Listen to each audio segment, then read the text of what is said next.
Over on Jaguar Gatorade, a new college football video is out. In this video, we talk about the time that Washington tried to sue Florida State over a football game. Click the card in the upper right corner to watch. And now, on with our feature presentation. January 9th, 2022. You all know what's about to happen.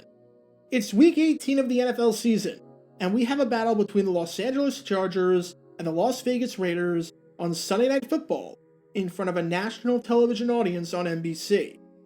I know it hasn't even been a year since this game was played, but I think we can safely say without any recency bias or exaggeration that this was one of the greatest and craziest regular season games in NFL history. There are certain games and certain moments that I feel very confident saying will never happen again. And this was one of them, because this was one of the wildest things to ever happen in the NFL. The scenario was bizarre. The winner of this game moved on to the playoffs, while the loser would be eliminated.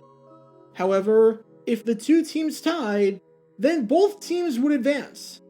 But surely, there was no possible way that the teams could tie, right? Ties rarely happen. Only one game ended in a tie that season, and from 1998 to 2021, there was just one season where multiple games ended in a tie.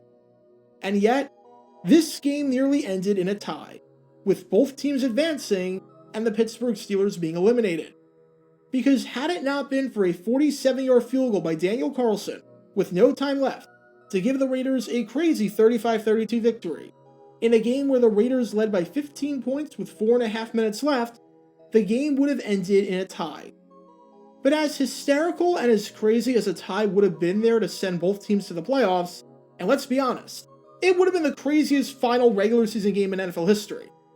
The idea that both the Raiders and Chargers would have benefited from tying and doing nothing all game is incredibly misleading. Because there was a drastic difference between being the number 6 seed and the number 7 seed. And there was a drastic difference for the Raiders if they won this game, being the 6th seed, versus if they tied this game, being the 7th seed. If you're the 6th seed, you get to play the Cincinnati Bengals in the playoffs, a team with no experience, a team that had gone just 5-5 over their last 10 games, and a team that hadn't won a playoff game since the 1990 season, when the Soviet Union was still around, and 9 months before Nirvana's Nevermind came out. If you're the 7th seed, you get to play the Kansas City Chiefs. I mean, need I say more? Patrick Mahomes and a team that made the last 2 Super Bowls, or the Cincinnati Bengals. I know which one I'd rather play if I put myself in their shoes at the time. So yes, both the Raiders and Chargers would have made it with a tie, but there was a massive incentive to win the game and not play for the tie. Which is what makes this scenario all the more crazy that took place a quarter century before. Because not only did both teams in question make it into the playoffs by tying, but it would not have been at the detriment of either team in terms of their playoff opponent. If anything, it was significantly more beneficial for both teams to tie than for either team to win. Because in 1996, when the Buffalo Bills played the Kansas City Chiefs on the final day of the season, that's exactly what happened in this absolutely bizarre scenario that you may not know about, but deserves a deep dive all these years later. Because this is the story behind what has to be, considering the circumstances, one of the wackiest playoff scenarios in the history of the National Football League. Well, the Kansas City Chiefs and the Buffalo Bills, 2 perennial playoff teams in recent years. The Bills have made it every year but once since 1988. The Chiefs under Marty Schottenheimer in there every time in the 1990s. But essentially, this is a playoff game at Rich Stadium in Orchard Park, New York, where they had about 3 feet of snow this week. The loser probably would be out. Before I talk about the scenario in question, we need some context to understand the two teams playing in the game, and what would happen if either team won the game. It's December 22nd, 1996. It's week 17 of the NFL season, and in this regular season finale, we have a big game up in Orchard Park between the Buffalo Bills and the Kansas City Chiefs. For all intents and purposes, this was a de facto playoff game. Both the Chiefs and Bills entered this one with identical 9-6 records, and for both teams, The scenario was simple. Win this game, and you're in. Lose this game, and you're out. The good news was that both teams were still alive entering the final week, and had a shot at making it back to the postseason, where they had been mainstays throughout the 1990s. The bad news was that it never should have come to this point, as both the Bills and Chiefs had undergone some pretty bad collapses as of late.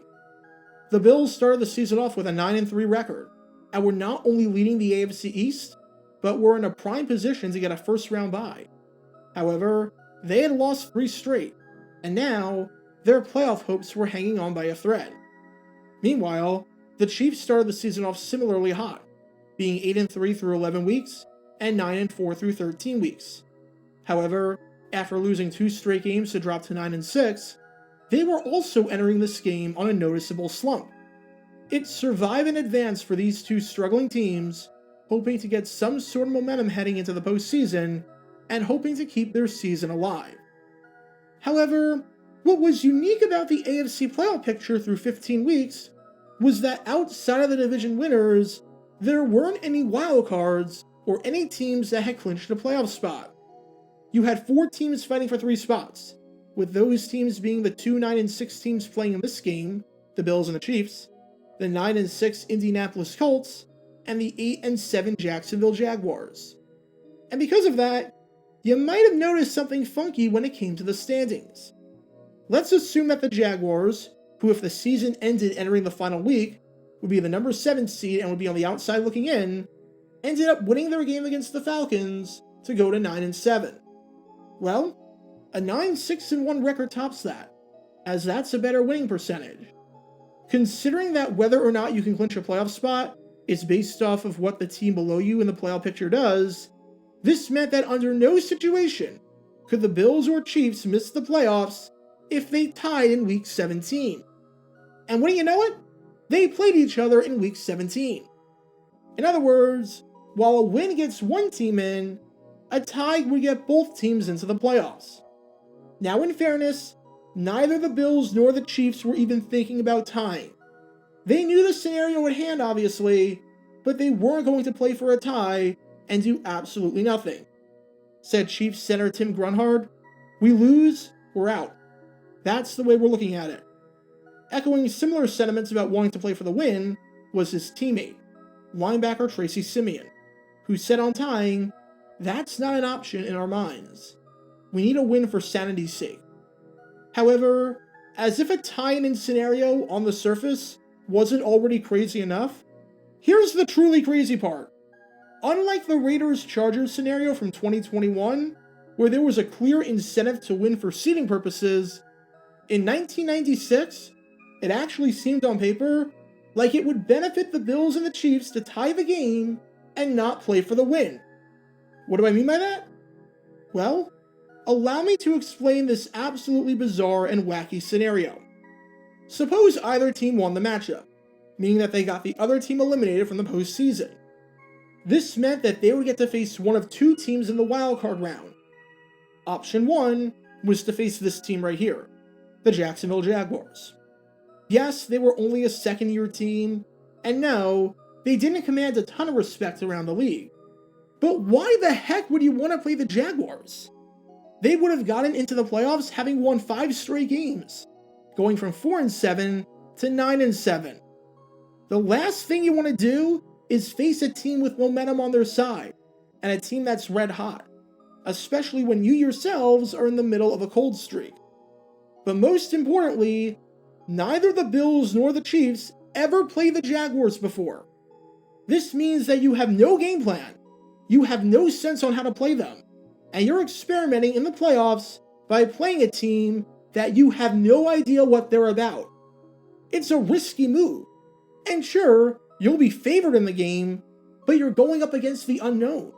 And sometimes, the fear of the unknown is the scariest thing and the hardest thing to plan for. Or, if either the Bills or the Chiefs won this game, then they would get to face the Indianapolis Colts. And that raises the question, why the heck would you want to play the Colts? Not only would you be in the same exact boat, and would be playing a red-hot team that's won 3 of its last 4, and 4 of its last 6, but most importantly, you'd be playing a team that beat you in the regular season.